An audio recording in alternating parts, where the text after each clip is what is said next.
Welcome, one and all.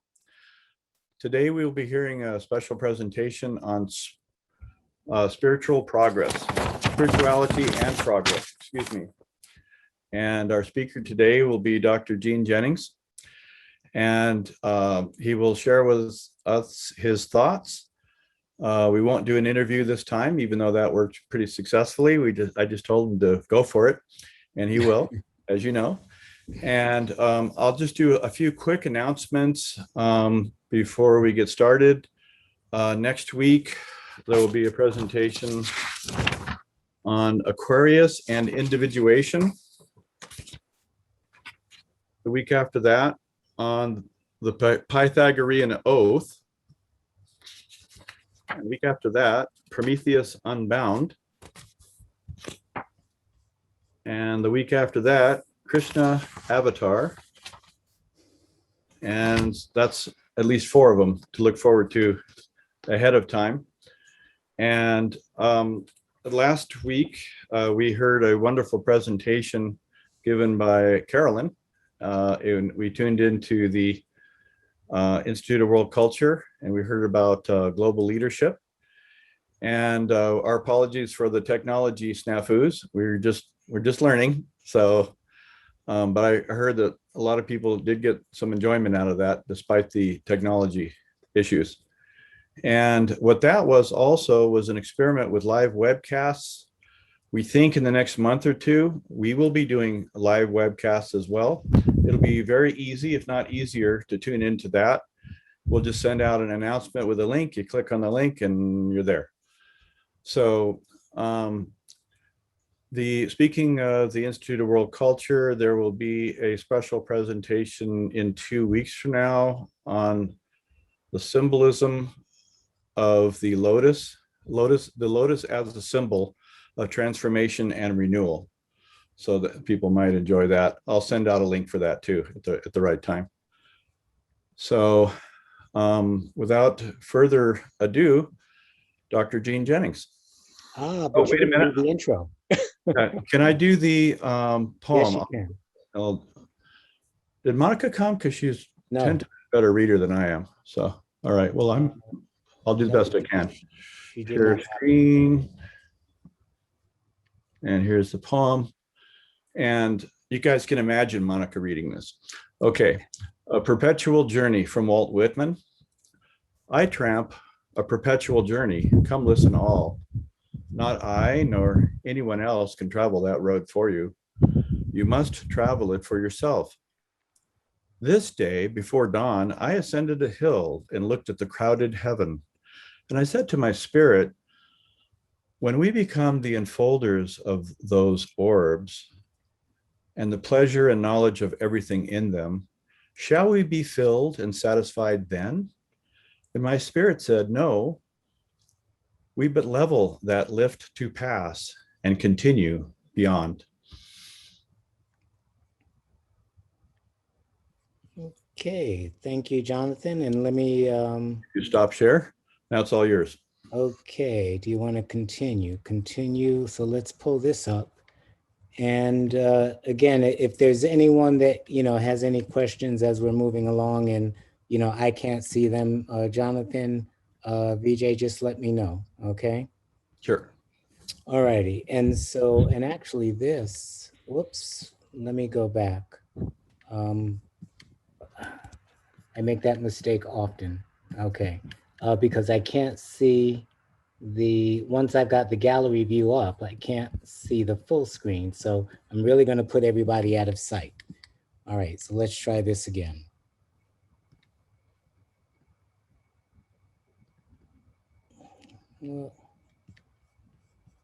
And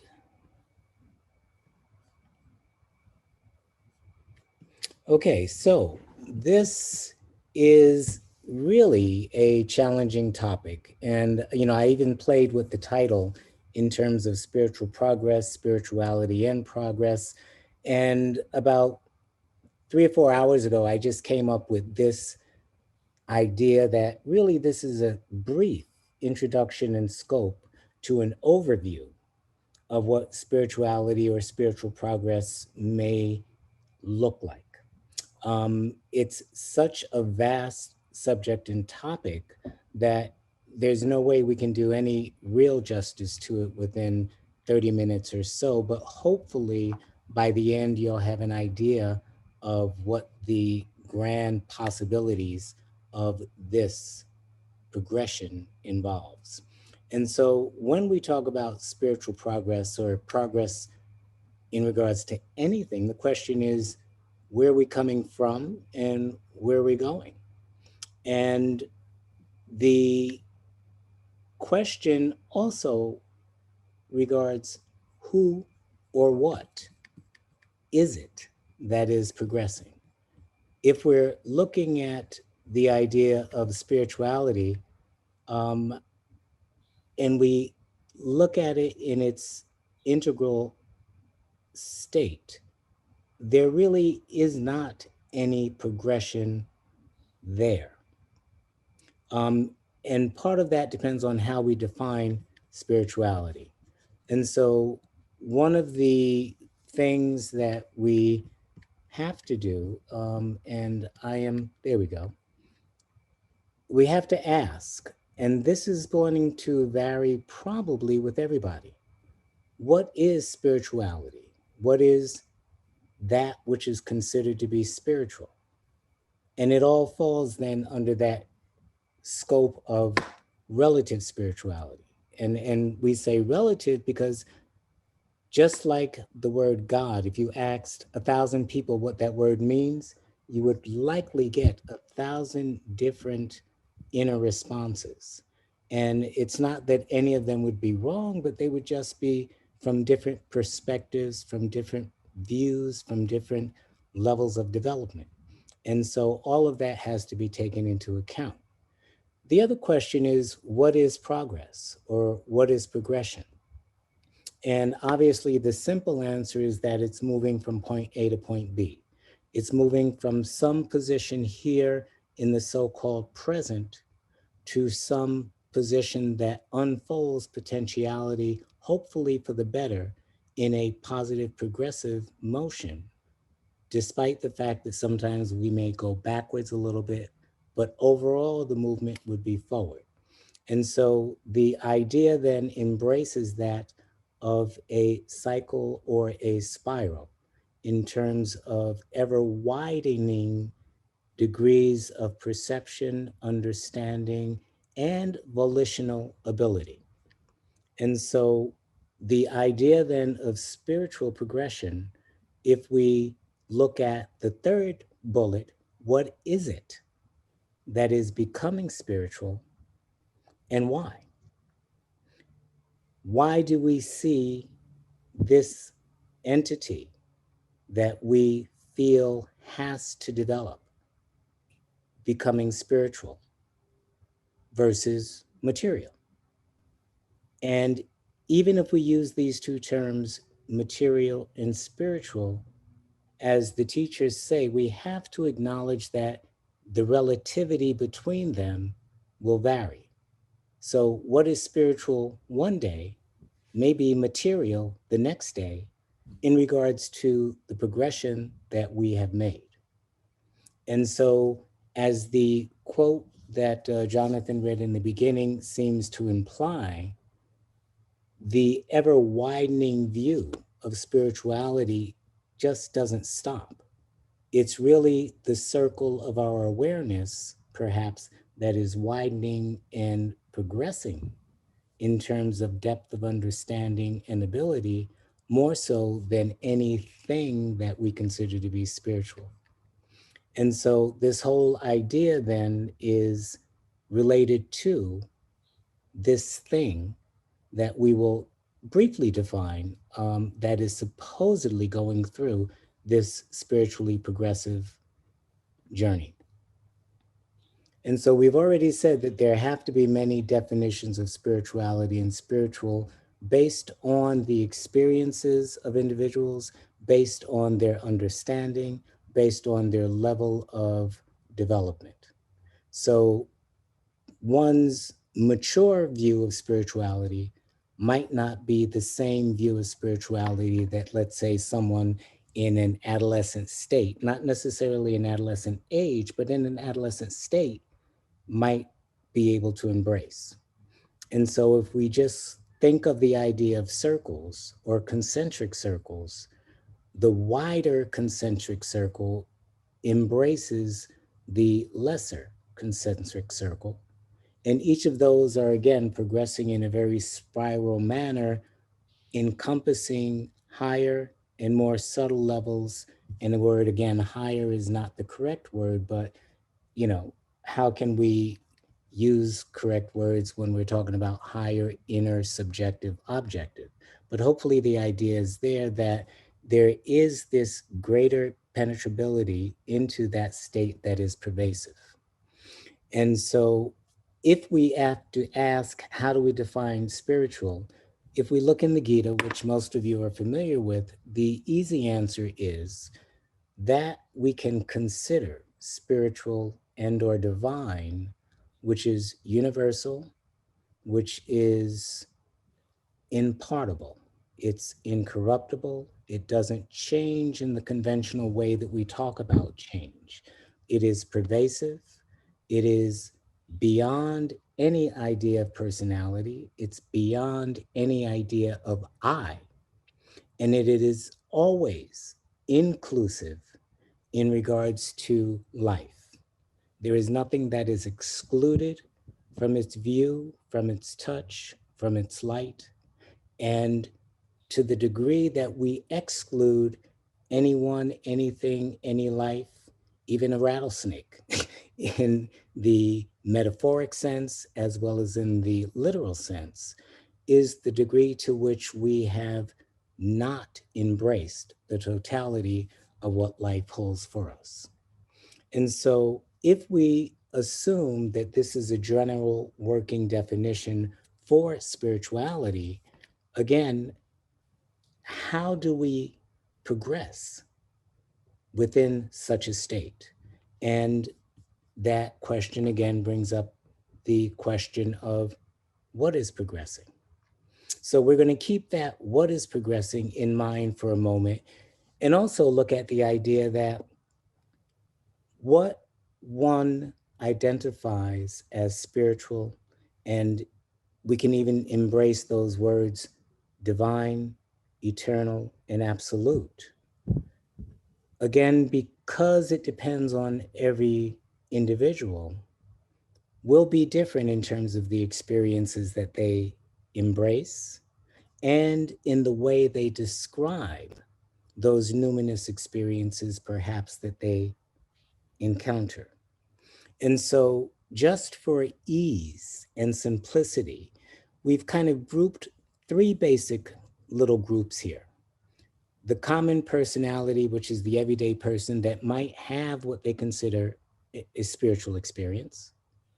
Uh, the persons in religious groups, particular religions, etc., that subscribe to a particular way of living, a way of believing, a way of practice, a way of virtue, and their encounters might be particularly unique and covered or carry the appearance of what those icons and motifs are in their particular system. There can be others that have no particular religious beliefs, but that have been hit, so to speak, like Paul on the way to Damascus, in such a way with new ideas having significant and tremendous emotional energy that it changes the way they think like a lightning bolt, and they are said to convert. And they convert to a particular way of living, a particular religion, a particular experience, a particular lifestyle. There are those that are just the conformist who will, wherever they go, conform to a particular practice, to a particular way, to a particular path. And then there are those that may just do their own thing. They have their own path, they have their own way. They might have an allegiance to nature or not. They might have an allegiance to a particular religion or not.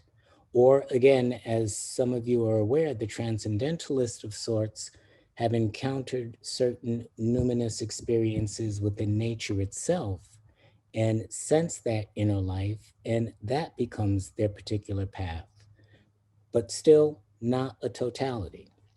Then there are individuals that pursue particular spiritual paths, and we make a distinction because the spiritual path doesn't necessarily embrace the rules, the regulations, the morals, and the ethics of a particular religion, and yet they are supposed to follow their own unique path within a particular tradition in ways of prayer, meditation, contemplation, fasting, or living, or action, or devotion, or whatever it is. And inner pursuit in order to have a particular experience within any of these particular traditions. And there are loads of these particular traditions that have, again, their own unique paths. And as a result of successfully walking that path, their own unique experiences. And then there are the mystics, and the mystics, as individuals, may have dipped and dabbed in some of all of this in terms of their search. But there comes a time when they are also hit by perhaps incongruities and problems along certain paths that make them begin to turn inward. They have a certain dissatisfaction with the outward appearance and approach to things. They have a certain dissatisfaction, perhaps, with the world as it exists. They may not have any particular religious denomination or any particular spiritualistic path, and yet something happens that begins to draw magnetically, we can say, their inner senses and awareness to that internal path. And then they begin to pursue a series of inner motions and developments that reveal to them, again, certain particular types of experiences that may be universal in character or that may be unique. And we'll talk about that a little bit more. And then there's what I just call, for convenience, the theosophical path concerning aspirants, chelas, and initiates. And this is its own unique school, its own unique approach. And this is what we would talk about predominantly if we were giving just the theosophical view. But tonight we just want to make it broader. So this is going to be one of those that we briefly consider in light of these others as well. And then for those that are really students of the secret doctrine, you know, on pages 206, 207, HPB describes a particular, how can I say, root base. That's the term here in the quotes, that relates to the watcher, the initiate, that is present at the very beginning of the geological or world system. And it is that entity, depending upon how we look at it, that sets the keynote for the entire echo of races and rounds and accomplishments and degrees of spiritual possibility that exist for beings. So when we look at these types, and again, I've just grouped them together in terms of common and converts and conformists as kind of one grand group, then two, those that are doing the mystical path, and perhaps those that are doing the spiritual path as another general group, and then those that walk or try to walk, or at least have been introduced to that theosophical path and what that might look like in terms of spirituality. And so those are the three general schemes of types of approach. And similarly, we can talk about the three general schemes of spiritual approaching and development. And most of you, again, have looked at the secret doctrine. And so you're familiar with the terms of the three lines of spiritual, intellectual, and physical life that interweave in order to produce the complex array of different lives, different life forms, predominance of physicality or predominance of intellectuality or predominance of spirituality in terms of this entire evolutionary path. And this becomes important when we talk about relative spirituality and what the goal is in terms of spiritual progression, because the theosophical goal tends to be different than the others that were mentioned, and hopefully we'll get to that. And so, for the most part, again, just imagine three circles, one being very, very spiritual, that touches the absolute on its innermost side, and yet bounds itself and becomes that which is eternal, unchanging, and divine on its objective side. Then we have this intellectual monastic power. And for myself, I always love to think of it as a light and power, because mystically and spiritually, as well as theosophically, often it is referred to as a light power. And this has its own noetic element, it's intelligible. And this, for me, differs from intellectual. Intelligible pertains to an intelligible force that is existent with the unfolding of the universe that we have access to. And that is part and parcel of this monastic light on the higher levels as well as the lower levels. And then we run into the volitional energy and force, or the psychic. And the psychic we can just look at as the desire, and we can look at this as the will. And then we look at that circle of all physicality, no matter how subtle, that has to do with the elements that builds up the forms. And so when we think of the three general types of experience, those individuals that are touching and having spiritual experiences, and we think of these three circles, and we think how these circles can intertwine, just like this. This is really the circles, in some respects, similar to the Olympics. But again, if we're looking at a spiritual circle, which that was referred to as the monadic, if we're looking at that intellectual circle, and we're looking at that circle of physicality, the relationship of those circles coming together creates the different life forms, the different degrees of intelligence, the different degrees of monastic awakening, and the different degrees of spiritual involvement. And we could just generate 7 different steps to eventually merge all 3 of those circles into one central circle with the dot right there that would complete a cycle of evolutionary experience.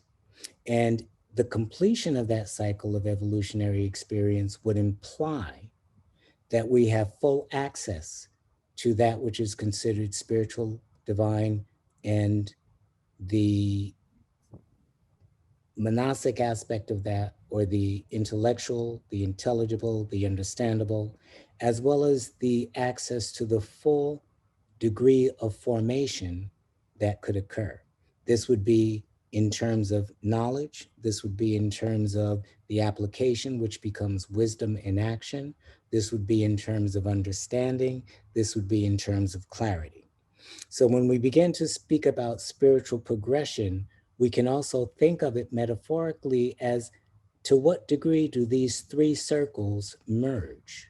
And how much of intellect, how much of spirituality, how much of mentality or physicality is it embracing?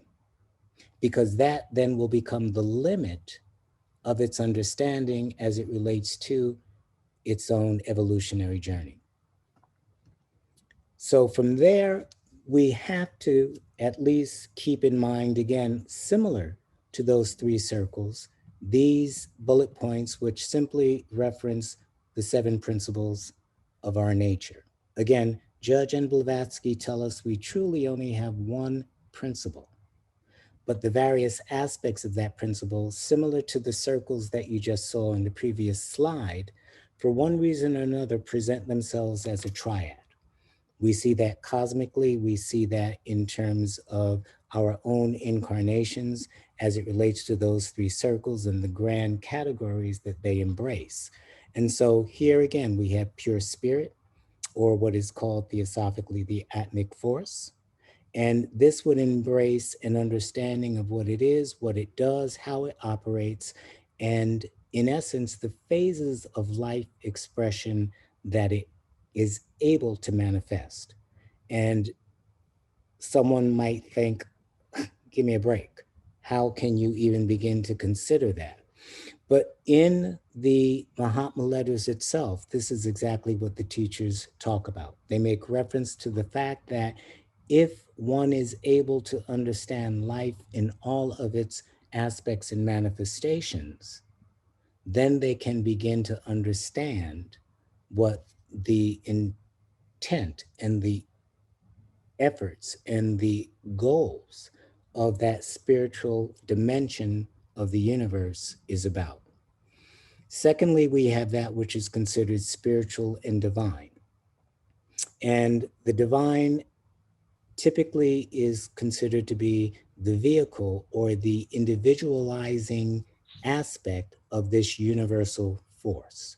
Spirit belongs to all things and everyone, as in our initial definition. The divine soul or Buddhi individualizes a portion of that to act as a basis of individuality for what? For that element that goes through progression and development. And so these next three bullets, or four bullets actually, reflect the degree of monastic power, the degree of mind in the theosophical sense, not in the mind brain sense, and what that eternal incarnating light that supports aspects of personality and mundane existence is. This becomes important also because it shows us that the portion of us that is truly learning from incarnation has the capacity to become immortal. And it has that capacity to become immortal because that is the light that can link up with the Atmic Buddhic light or basis, which is considered to be eternal and absolute. And so when we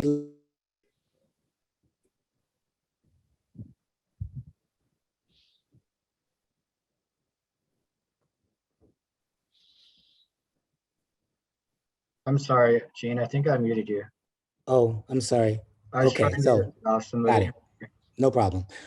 So again, if you think about these four bullet points and you think about what HPB gave us in the secret doctrine in terms of the tables that compare the different principles, and you remember the Taraka Yoga school, this 1, 2, 3, and 4 simply become aspects of those four principles, 3 substratum and 1 eternal power, Atma, working through them.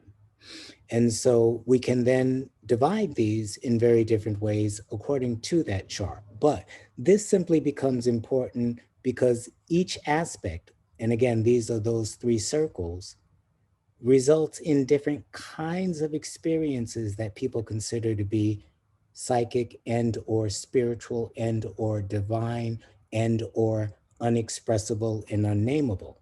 And so from a spiritual perspective in the theosophical light, it becomes important to know what these are and what those differences are. And you'll see as we bring up a table in about 2 slides that when we begin to understand the differences, theosophically, as one of the teachers indicated, in their school, you should be able to understand all of them. You should be able to understand where each is at and what they're doing. Why? Because part of this is about understanding how the principles themselves operate with or without the light of Manas, and how they operate on different planes, and how they operate in regards to aspects of themselves. And so that brings us to, again, the reiteration of what learns and progresses. So when we're talking about spiritual progress, we're talking about from the inner side, that monastic light and power that goes through the evolutionary process that is expressed as the power of learning and assimilation. And HPB speaks about that in one aspect of the monad that is considered to be triadic in terms of spirit, soul, and that incarnating mind, that light power that animates brain and that provides it with an ability to reason and understand, as well as to work according to law that is based on morals and ethics, or I should say morals and ethics that are based on law. And so it is this light that has the capacity to descend and become involved in matter, working through matter, working through the lives, working through the experiences, taking on those experiences, assimilating the knowledge from those experiences, and then finally transcending those experiences and moving on. So this entity becomes very, very important when we're trying to understand, again, what spiritually progresses, what learns, and what the nature of those spiritual experiences are. Why? Because the metaphor for this light is that it has around it different degrees of covering or different substances of obscuration. And if you are aware of the different natures of those substances, then you can work with them to clarify them and to purify them. And in doing so, then you can make them, for lack of a better way of explaining it, translucent and sattvites or sattvic in nature, such that they are no longer obscuring the view of this light power, nor its ability to understand, assimilate, and work with the experiences that it encounters, both within slash above or without slash below. And we say above and below only because it holds a central position, as we are told in the teachings. It's right there, relatively speaking, in the middle between the higher spiritual aspect of our nature and the soul aspect, and serves as a link that provides it with connecting ability to the lower, which is the material, the objective, the astral in nature, or the electromagnetic in nature, or the radiant energy in nature, or anything that we would like to describe it as. Now, the progression, again, we have to think of in terms of, are individuals really pursuing a spiritual path? Again, those definitions of spirituality and spiritual path will differ with each one, and each one has to be respected in regards to what their understanding is in general, according to the system that they're working in, according to the level of their development, according to the goal of their vision. Because the goal of each vision, as we spoke about, from those that are just the everyday people that want to be religious and want to have a relationship with their concerns and considerations as to God, those that perhaps may be more mystical or spiritually inclined and want to walk a path, there is a goal to that path. And most of those goals are subsumed under the title of union or becoming one with God. But again, because God differs with each person, their ideas and what they would accept as God or reject as God, those things become important as much as the individuals that don't believe in God, but feel like there is an essence of some sort that they come in touch with that is universal, that is opening them up, that makes them universal and inclusive. And so, again, excuse me, we have to keep in mind these things as we're working through and understanding their disciplines, their practices, if we wish, their trainings, and their goals. And then we have to ask, to what degree does their path, my path, your path, result in a particular outcome? The outcome, well, again, the outcome is going to depend upon how individuals define spiritual progression, how they define the end goal, and what they expect it to be. And it's interesting because if people were looking for an image of a God within their pursuits, and they ended up in an ocean of essence, they might not accept the ocean of essence because it wasn't the image of God. But that has to do with the purification of the mind itself. So all of these things, understanding, ideations, discipline, purification, training, clarity, abeyance, mastery, question mark, come into play when we're looking at spiritual living and spiritual progression. And then this is something that I had thrown in, what we mean by outcome. And an example of that would be what Patanjali talks about in Book 2, aphorisms 35 to 45, according to how Judge rendered them. And you're probably all familiar with this, but he says, when one achieves the perfection of harmlessness and kindness, then they will achieve a state of absence of all enmity from any life form, period. In other words, they can walk safely amongst the rattlesnakes, amongst the thieves.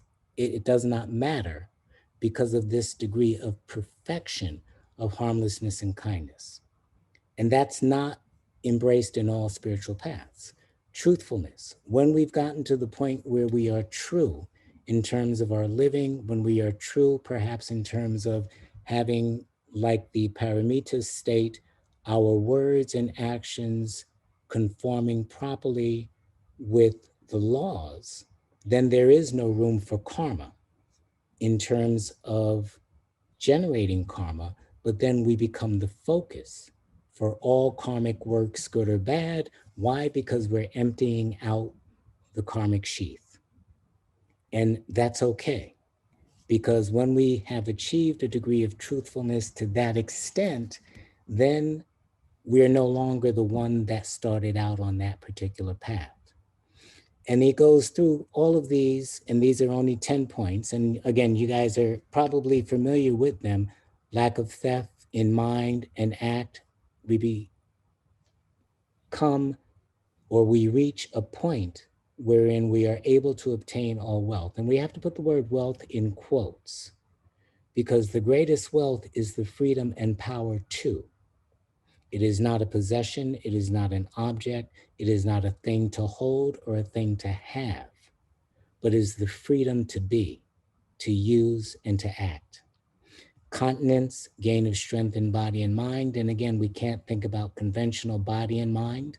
We have to think about the sheaths that we use. We have to think about the levels of mind that resonate with those particular sheaths, all having to do, again, with the perfection of purification. Covetousness is eliminated.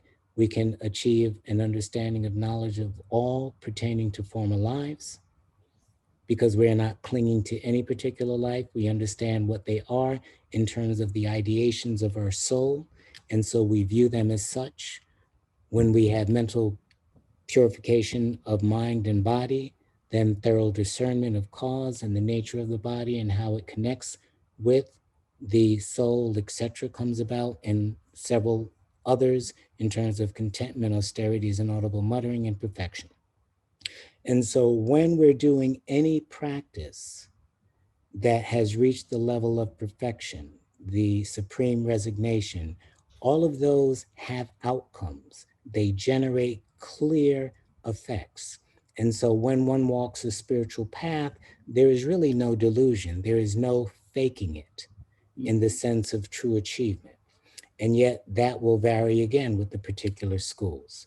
Now, since I don't want to say what spiritual path is what what each one does. I mean, that's a whole dissertation in and of itself. What this slide just brings to mind is that depending upon who we are, common approach, the everyday person, the person in religious beliefs, the one that has a spiritual dogmatic view and conforms to a particular tradition, they're going to pursue their path in different ways. So, what we see going down this side are different things that typical spiritual paths address. So we're looking at whether or not they identify causes, whether we have some relationship with those causes, whether those causes are supreme or whether those causes are a manifestation of our supremacy. The principles of our being, each system will have its own principles, as HPB has shared with us in some of the tables, from the Egyptians to the Sufis to the Kabbalists, to the yogis, to the Advaita, to the Brahmins, all the different systems. But when we understand them completely, we know how they relate to each other. And so there is no real, how can I say, disconcerted feelings. There is no confusion. There is no real upsetness over apparent differences. But again, as HPB is fond of saying, each one holds a true position within that great esoteric school, and that position is recognized. There are certain things that we do with the elements that may be included in certain spiritual practices, how we understand them, how we break them down, how we put them back together, what the objects as a result of those elements are conceptually and objectively, how our senses are working, what they do, what we're going to do with them. Are they going to control us or we're going to control them?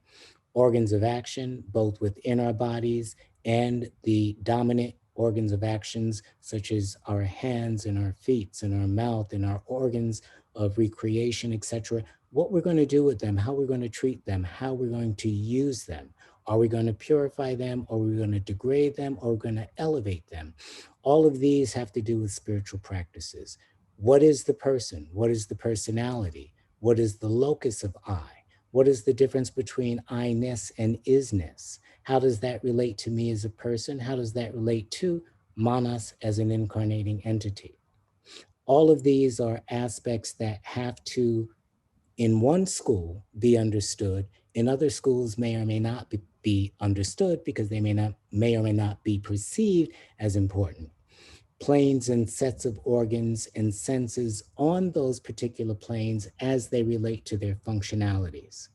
The volition or the will and the desire as a force of nature that we use, or as the power that is directed via motion to generate effects that we are karmically bound to. The afflictions that get in the way that cause us to be more driven towards external objective experience and hinder and often make it impossible for us to begin internal reflection. The obstacles that are in the way, the feelings and the emotional states, all of these things present in certain ways during one's attempt at spiritual progress. If that spiritual progress is a consistent system. Mind as it relates to manas as a power, mind as it relates to the astral ego, mind as it relates to the personality, mind as it relates to the witnessing consciousness within the brain and its functions, etc. All of these are things that can be meditated upon, things that can be purified, things that can be trained, things that can be disciplined, depending upon what school, what spiritual path, what approach, whether one is mystical and going with the flow according to their own practices, or whether one is, in our case, particularly trying to walk a theosophic path towards that initiatic state wherein full responsibility and accountability looms very large over one's head. We can go on and further talk about mental training. How does the mind train on the different planes as it relates to the different objects. What does it have to do with those objects? How it can avoid those objects? And for those that are familiar with the voice of the silence, understanding the relationship of the world and its outward events, the hall of learning, the hall of wisdom, the ocean of Akshara that comes after that. If one is looking at the waking states and the sleeping states and the deep dream states and the state of Turiya, and in some cases, the state of Turiya Tita that comes after that. And then beyond that state, as Subaral says, the states that belong to the initiate. So those sleeping states and the deep sleep states belong to the human form. They do not belong to the states of the initiate. And so all of these things play a part in any kind of spiritual progress we are attempting to pursue. And then we can talk about energies in quotes. Some folks talk about them as the pranas, some talk about them as the winds, as they relate to our bodies, as they relate to our astral organs, as they relate to our minds. And HPB tells us, particularly in the secret doctrine, that those winds that relate to the monastic power are the really unique ones that a true pursuant of the path looks into. Not so much the psychophysiological winds, nor the psycho-environmental winds, as we might say. So moving on down, activities, pranic variations, etc., study, moralities, all of these things, and you can put the check in the box under the column. And these are just a few of the paths. You could put every path up here and then do a checklist. Does it do that? Does it deal with that? Does it deal with that? Does it explain this? Does it understand that? Does it exercise that? Does it practice that? Does it use morality and ethics to not suppress or repress, but literally transform? As we saw in Patanjali's yoga aphorisms in the previous slide, what happens when we generate a state of perfection in regards to these pursuits? And so once we have an idea of all of those, then we can look at, let's just focus on the general mystical progression, because that includes a lot of the other states, a lot of the other stages, a lot of the other paths. And so typically, in general, there is a state of unrest. There's a state of discontent with what's going on in one's life, with what's going on in one's world. And there may really not be something truly wrong, but there is this unrest that is almost beckoning one to do something different. And so that inner sense of discontent, the outer disillusionment with the world as it is, even if it's perfect, something is missing. It's not enough. And then perhaps sometimes individuals pursue outwardly. Can I find a teacher? Can someone help me? Can someone do something or show me something that will help me have a mystical experience and transcendental experience, a other state of mind experience, whatever that might be. And after enough disillusionment with that, perhaps false teachers, perhaps lies, perhaps false philosophies, perhaps people saying that they can do things that they really can't do, you begin to turn inward. And when the inward turn occurs, one begins to do the searching, the inner search, examining the beliefs, beginning to pray in a particular way, beginning to engage in contemplations, becoming really deeply affectively moved by this journey and this search, sometimes appearing depressed, sometimes appearing is as if one is going through a preliminary dark night of the soul. And we heard about that several weeks ago in terms of St. John, and the periods of despair or that inner darkness, but in the context of not having the light. There are many stages of inner darkness, and those that are familiar with the Bhagavad Gita realize that that first chapter is one that just doesn't happen one time, but it recurs. And it recurs on different levels, it recurs in different states, and in a sense it has to. And Judge talks about that as well in terms of some of his own experiences that he went through. And then there is perhaps an initial awakening of something. And this is that hall of learning phase where we begin to have perhaps experiences and confrontations. And some of them are not nice, and some of them are really about death and dying. And there is an expression called chod, C-H-O-D, in the Tibetan Buddhist tradition. And some of the mystics talk about it as well, where some of these visions are really about self-mutilation and really about self-torture that is working towards a dismemberment of personality, of the I-ness, of ego. But it isn't always understood that way.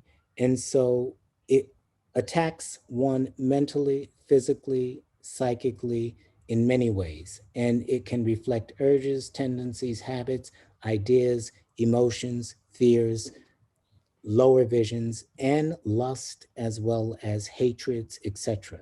In other words, we have to face ourselves. If we were looking at it from a psychological point of view, we would say perhaps we're facing the worst shadow or the dweller on the threshold that we could as it relates to our own personal selves. Later on, we have to face that same entity as it relates to the community and the nation and the world that we live in, depending upon the path that we take. There is another phase that has to do with restraints of the thoughts, of the organs, of the senses, of the perceptions, the purification of these things as it relates to the inner contemplative life and the withdrawal from the outward life that the mystic is pursuing. Because everything dries up. It is literally a walking across a desert. There is no life, there is no water. And one is just in motion as the sun metaphorically burns up the waters of desire. And that's a poetical expression in some of the teachings that is used. And when we end up putting all of this in abeyance, and when we end up with some degree of purification according to that mystical progression, we begin to enter into deepening states of meditative prayer, contemplation, withdrawal, absorption, or what have you. And those that are familiar with some of the Buddhist stages of meditation will see some of the same descriptions in this degree.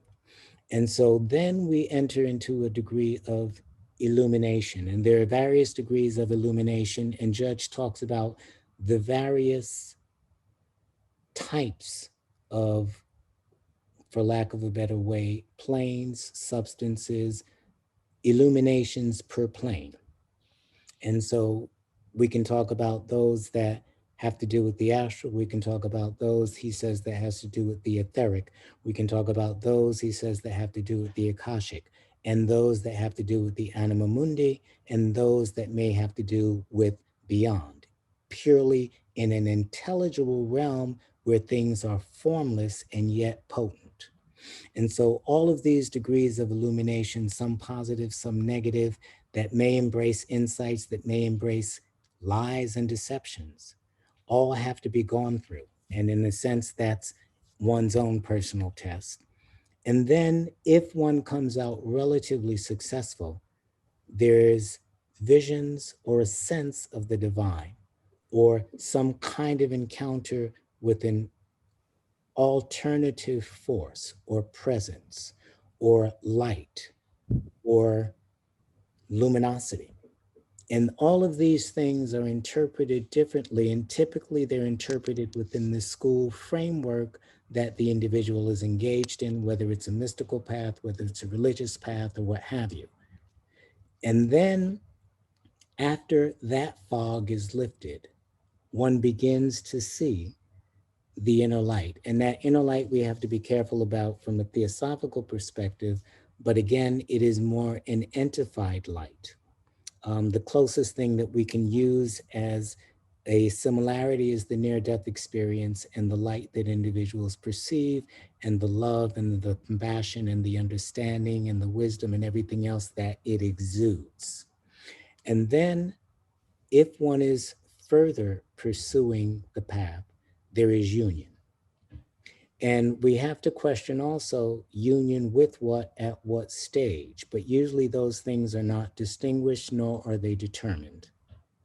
It's just talked about as union, and typically that union is perceived as union with God, union with the omniscience, union with the universal, or union with the absolute.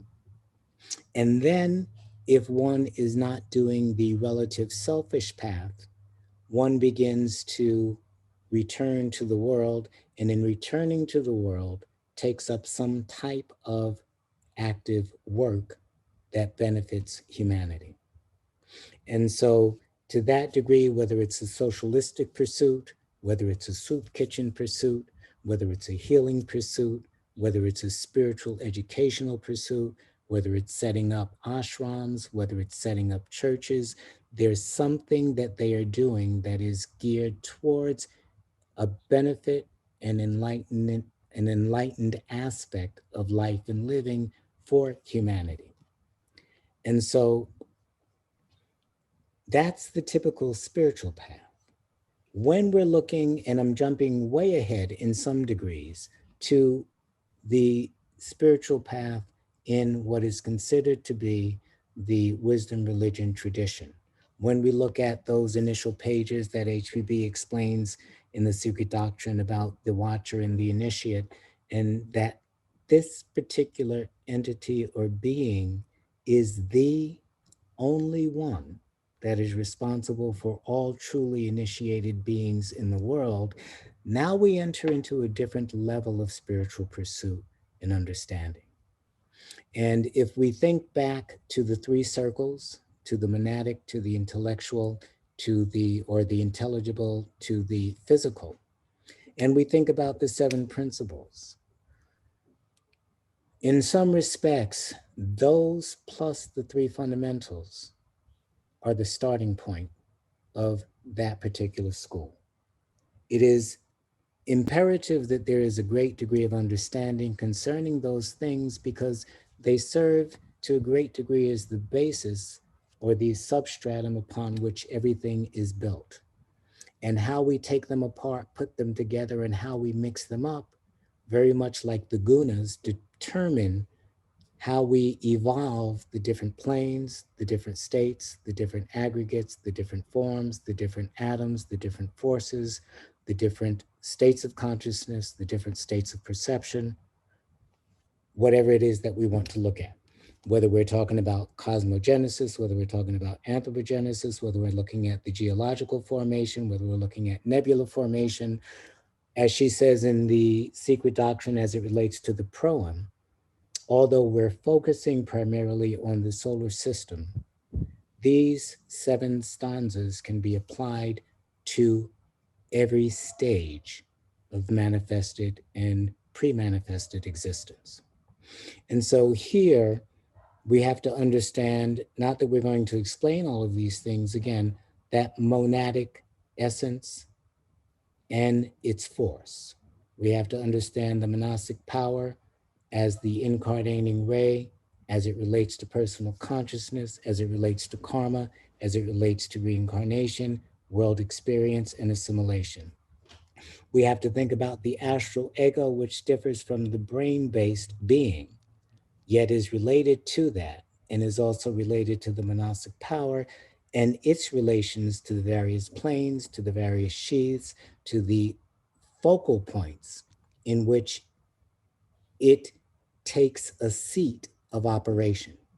And in that respect, for those that are familiar with some of the theosophical writings, the elixir of life, the culture of concentration, all talk about how these transformations unfold. And then, as HPB tells us, that highest awful right pertaining to immortality, responsibility, and accountability is embraced within this spiritual path. We have to have some understanding of the different sheaths, how they relate to the different planes, what their potentials of operation are in terms of the nature of senses that they might express, because they are not like necessarily the five physical that we have. We come to an understanding, depending upon how we are pursuing the spiritual path, of the spiritual nature of the terrestrial globe, the solar system, the cosmos, as she explains again, in some degree with slokas missing in the stanzas. As she explains the pre-cosmic levels, the genesis levels, and the post-phenomenal manifestation levels. All of these have their own unique knowledge, they have their own unique laws and their own unique ways of awakening. Then we further look at states of, again, the perceiver, as she explains 7 states to just make it kind of succinct. 7 states of perception, 7 stages, 7 planes of perception, the powers that that point of perception holds according to the plane and the sheaths that it would use, the halls that we go through, some of which were mentioned and some of which were reflected in degrees as it relates to the mystical states, the hall of learning and the mystic pursuits or the religious pursuits, the visions that they might see, the presences that they might encounter, and how all of that can be explained. The different states of waking, dream, deep sleep, again, Turiya, and what some systems call Turiya Tita, which is beyond that, and then those states that Subarao talks about as being further progressive and beyond even those states, again, because many of these are human in nature, and the spiritual soul and the monastic power that is going through the evolutionary process is not human. As someone said a couple of weeks ago, it is the spiritual being having a human experience. And so all of these things can be summed up in 2 terms that we find in the voice of the silent, the Tatlejani, a knower of all principles, properties, functions, manifestations, causes, and retributions, as well as appearances and other things, that becomes understandable under the term Prakriti, and the gunas, because they are subservient to Purusha, if we want to break it up into that scheme. And then the Atmajani, which is the knower of self and its various relations to the vehicles, to the planes, to that logoic view. And that's just something that I just threw in there as a term. The logoic view is the view that begins from the very beginning, if we're looking without. And this is in Patanjali's as well, and provides us with the view to look further deeper within. Even though Subarao says, and Madame Blavatsky quotes often the fact that the Logos looking within does not see Parabrahm, but sees Mula Prakriti, there is still some loopholes in that understanding. And then these are all things to bring it together that the initiate, perhaps depending upon their endurance, depending upon their perseverance, depending upon their dedication, depending upon their vows, depending upon their lack of personality and lack of individuality from a personal perspective they have, and what they're willing to go through to earn this right to serve humanity. And so it sounds like a lot. Again, depending upon who one is and what they find in the world versus what they know to be true and worth pursuing within the soul. If they feel the world is worth more, that's where they're going to go. They're not going to pursue this particular path in its relative fullness. But if they feel that that inward world holds something for them karmically, and that's where they're truly drawn, because as the teachers say, many are tested and many fail. And Krishna, I think in the Bhagavad Gita, gives us a number that seems daunting, that perhaps maybe 1 out of several million succeeds. And yet there are billions of people on the earth, so that's not such a small number perhaps after all. So there's hope. But these are some of the differences that we have to keep in mind when we're talking about the path and when we're talking about spiritual progress. We usually use those words very lightly, but when we're looking at it from the point of view of a theosophical perspective, those two words, spiritual progression, embrace a lot. And HPB talks about that in her article, Spiritual Evolution and Spiritual Progress. And she brings in the very idea of the adept and what that practice is about and what that evolutionary process is about, because spiritual progression then only pertains to the spiritual fullness of the path of evolution. They are not different. It's just that in the school that is spoken about, one encounters that much more rapidly and precipitates much more karma in the process. And so it's a duel of endurance. And this is a quote that I love. And so I wanted to end up things with several quotes. One was this, and it pertained to the school. And I think it was written by a mystic in the 15th or 16th century. And it says, the community of light has existed since the first day of the world's creation, and its duration will be to the end of time.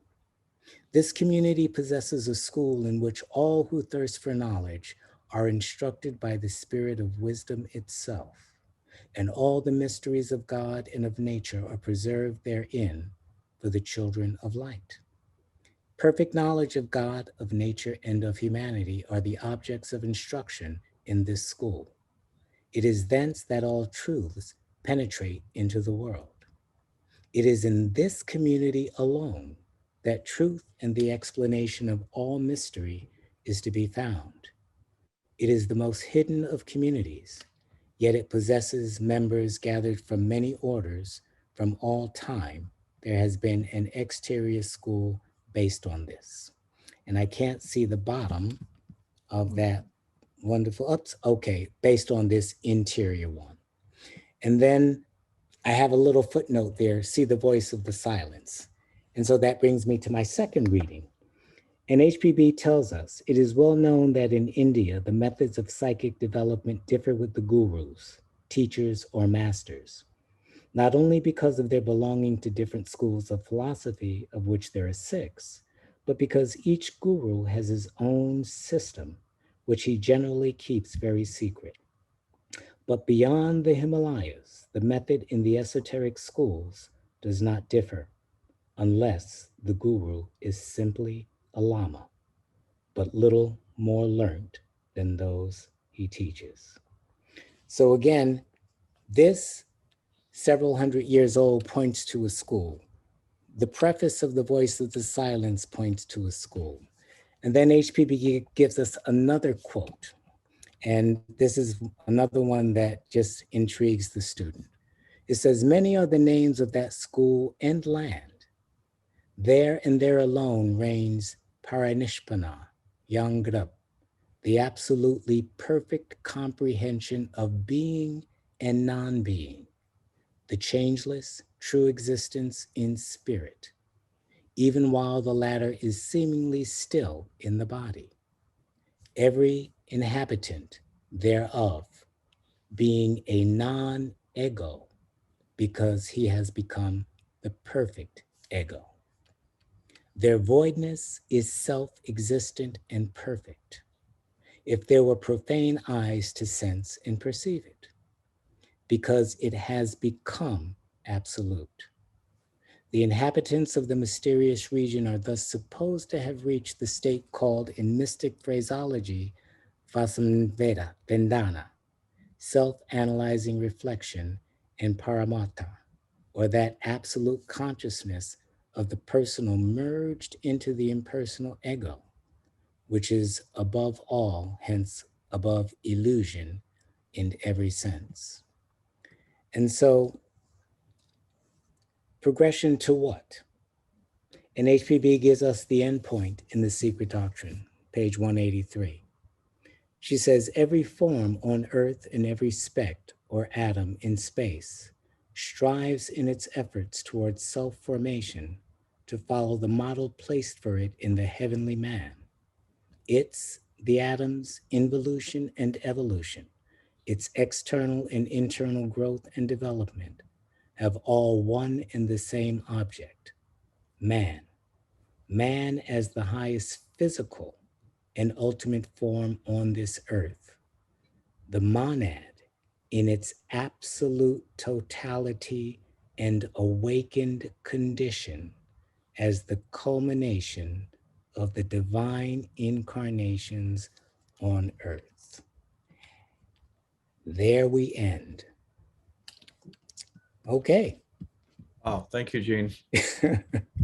You're welcome. Let me unshare. Gene will take questions. Please unmute yourself. I muted the room, so please now unmute. I'm sorry? You have to unmute yourself if you want to ask a question. Is that right, Vijay? Yes.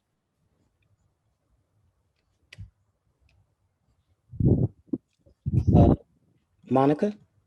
Yes, I have an embarrassingly practical question. Eugene, what is WDDST?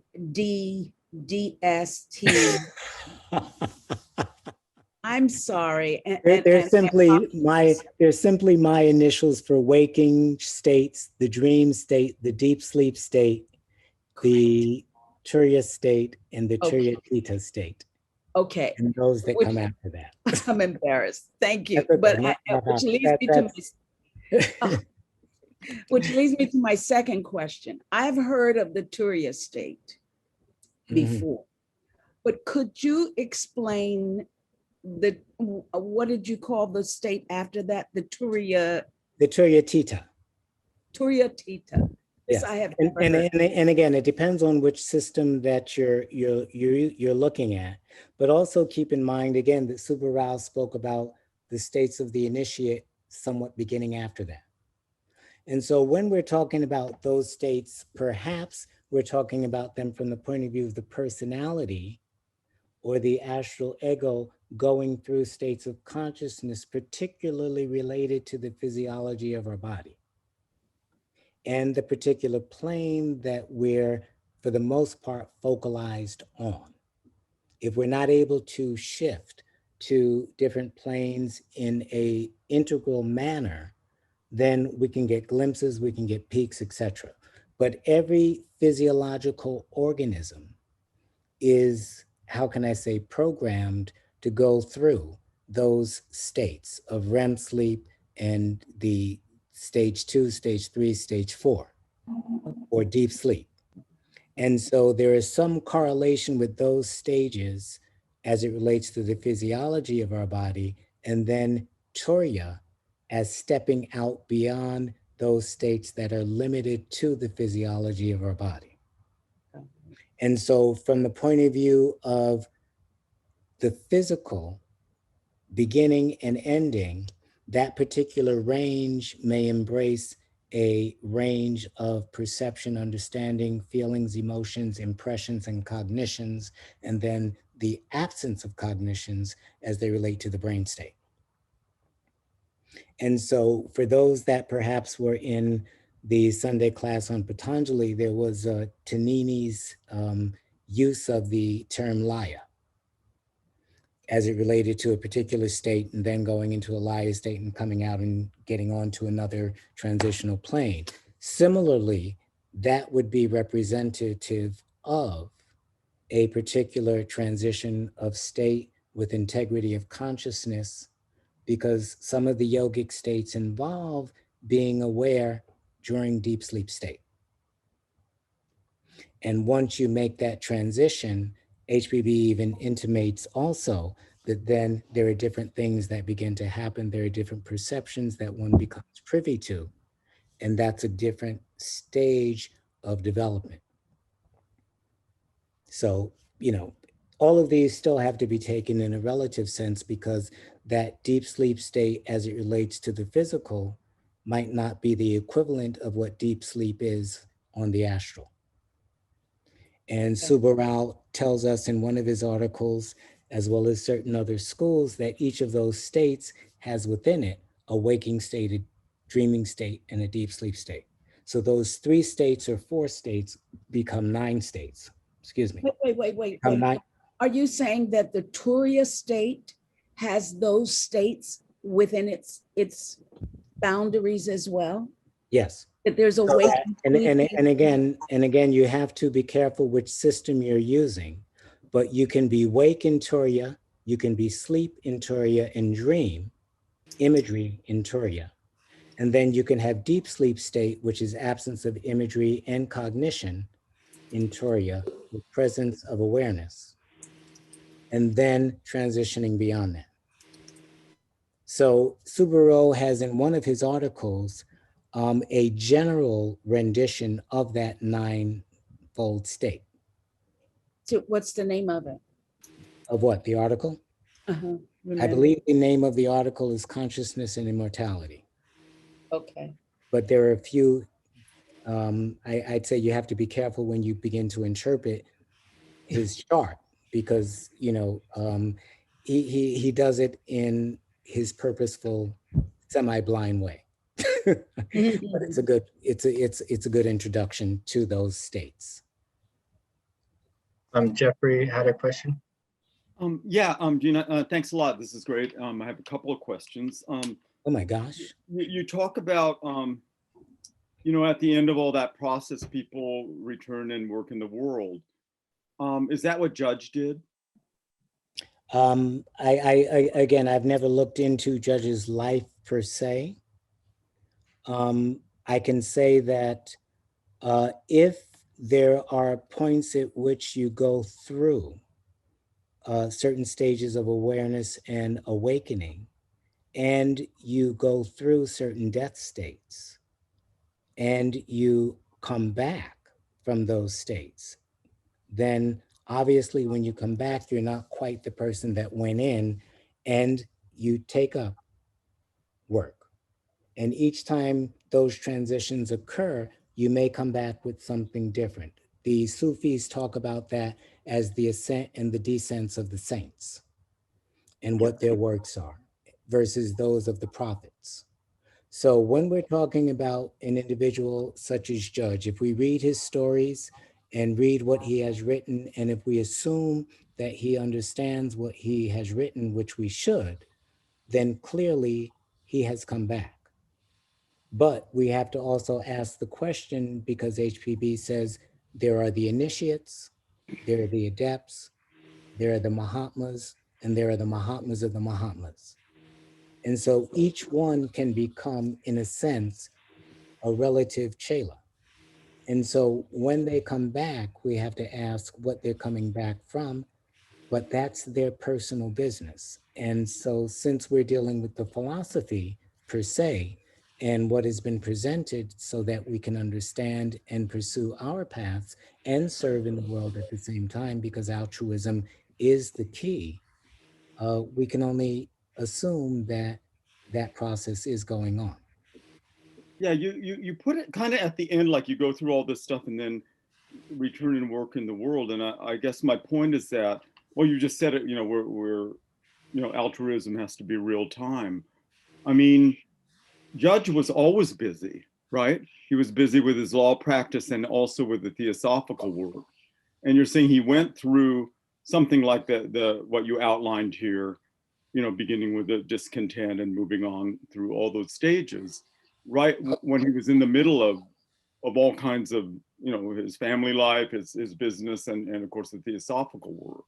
And the teachers say the way they test is unique. There are no punches pulled. You either do it or you don't. And yes, those things go on in the midst of our very life. There are no forests to run to. And if you look at his life, there are periods of his life where the work that he did changed character. The information that he shared and explained changed character. And so you have to ask, if he had it all along, wasn't it, or shouldn't it have been that way in the beginning? But again, you know, what he has done in his private personal spiritual path is, that's him. But again, we should be thankful for the work that he did clarify and to the degree that it was clarified. Yeah, I guess that, okay, I'm just sort of clarifying why you had work in the world at the very end of that process, because it sort of is like you go through all the spiritual stuff and finally you work in the world, and that's not what you meant, right? Well, if you really push me, no, that's not what I meant. And what the ultimate side of that is what the teachers explain to some degree as those that truly sacrifice the relative nirvana to stay in the world and to awaken the spiritual buddhimanas of the race, such as HPB. And they do that in different ways. They have different operations in different parts of the world for different reasons. They work with all kinds of people in different ways. They're engaged in, for lack of a better word, experimentation in terms of what's going to be best for the people at a particular time in terms of their awakening without their self-destruction. So that leads me into, I'll ask this briefly, but I think it was in an article about Cagliostro, HPB wrote that that a bunch of people who were interested in all those mystical things came to him and said, be our teacher. I think maybe it was St. Martin, but I think it was Cagliostro. And he said, okay, fine, but first you have to consign the archives, all of your archives, to the flames. You have to burn up all that stuff, because the real spiritual teaching can't be combined with that gross. Now, I'm wondering, I think what you've outlined today is really useful, and kind of see where everybody's coming from. People are different phases, and like you say, there's no judgment involved there. But also I'm wondering, like, to what extent do we really need to know all that stuff? I mean, it depends on who you are. If you don't think you need to know it, you don't. It's that simple. Each one determines their path, self-induced, self-devised. The teachers are not asking for neophytes. The teachers are not asking for disciples. The teachers are not asking for followers. This is a self-determined path to serve in the world the humanity that we allegedly love, or leave it. Jay, could you read the chats? And then there's a question. thank you. Yeah, there's one question in the chat, and then I think Judy had a question after that. The Donna Moore asks, can you help us understand the ideas of involution and evolution in relation to spirituality and progress? Okay, so the ideas of involution and evolution, and this is the idea basically taken from the Mahatma letters themselves, when they explain that the incarnating being is a being of light, that it is a spiritual power that begins the involution. And so most of us are familiar with that diagram where we have basically the V and the four planes. And theoretically, that power of light starts at the first plane, first round, first root race, etc. Depending upon how you're going to define that, there are going to be different involutionary paths and evolutionary paths. But one simple way of at least considering it so that you can begin to explore it is just to think that as it's coming down involutionally, it is, as the monad always does, assimilating the nature of the kingdoms in a passive way, of the planes, of the substances, and of the aggregates from plane to plane to plane to plane. And then on the fourth plane, in that third round, there is an awakening or an involvement of the monastic element. So when we have involuted 7 times, 7 times, 7 times, 7 times, now we have taken up and embraced all aspects of all of those planes in latent form. The information has been impressed. It's no different than the physicists now looking at information that gets captured in black holes. The information is not lost. And so once that information has been embedded in our nature at that fourth plane, now we begin to awaken to it. The evolutionary journey is an awakening to understand, to clarify, to raise up, and to relatively master everything that we have ingested on the way down so that we can now be consciously aware of it on the way up. The degree to which we are consciously aware of it and the degree to which we walk, let's just say, that theosophical initiatory path is the degree to which we awaken to all of the properties, functions, capabilities, conditions, nindanas that are related to these elements in their now increasingly subtle forms. Mm. And so if you again think about the elixir of life, for those of you that have read that, when we're beginning to go back up, we're beginning to, as he says, sublimate, etherealize, whatever, the matter that we're using that is now concrete and physical. And on that way up, we are learning about it, we are mastering it, and we are moving on, i.e. transcending it. So that at the seventh round in the seventh race, when we have completed that go round, we are now in a position, as HPB tells us, to either be the lunar Patrice of the next Manvantaric cycle or the solar Patrice of the next Manvantaric cycle. And to be the solar Patrice of the next Manvantaric cycle embraces those nanis that she speaks about and those planetary spirits that set the vibratory keynote for the unfolding of the next great series of rounds and races, as well as becoming one of the teachers that descends to instruct humanity. So it's a continual process, it's a continual path, and those, she says, that are walking this path to become those teachers, those Namanikayas, those individuals that have truly sacrificed personality and personal reward for the benefit of humanity. That is the responsibility that now occurs, such that at the next round, or the next Manvantaric round, if we use that terminology, the incarnating monastic beings will be us, lighting up the latent monastic fires of the monads that have reached the peak of that animal form and have used it in the degree of budding intelligence and instinct, but can now join that with true intellectual possibility.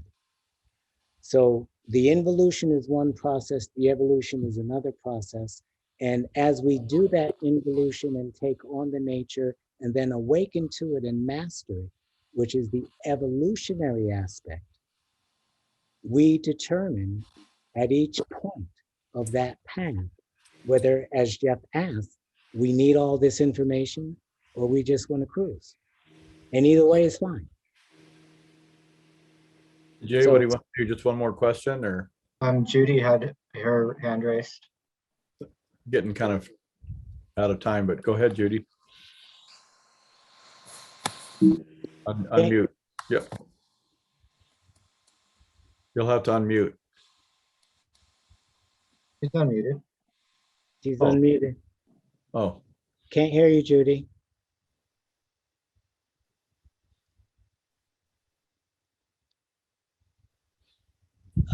Can she do a chat thing?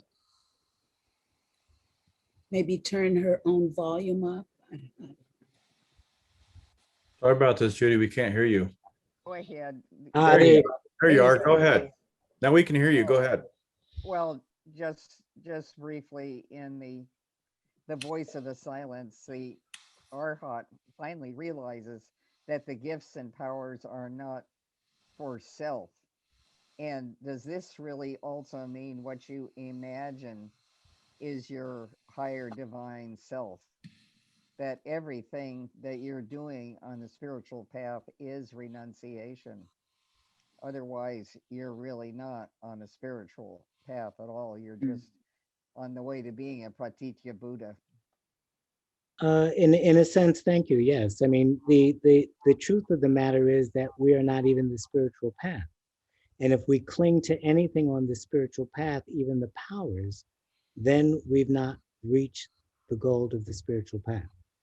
And so even Patanjali tells us in regards to those powers, those divine visions, etc., that these are things that are obstructions in the way. They are vexations to the very true spirit of our nature, and they have to be renounced. And that is considered to be the higher renunciation when one even renounces the wisdom, virtue, and power that is inherent within that Dharma mega vision, which is the supreme summation of wisdom and compassion as it relates to Prakriti in the world. Well, I think we're out of time. I know that Jean could go on for hours. Yes. I Yeah. can listen for hours. And be just as inspired every minute of it. So we're just really, really grateful, Jean. Always a pleasure. I'm grateful to be here. For I'm you. grateful for the teachings, because without that, I'd be probably in the streets, you know?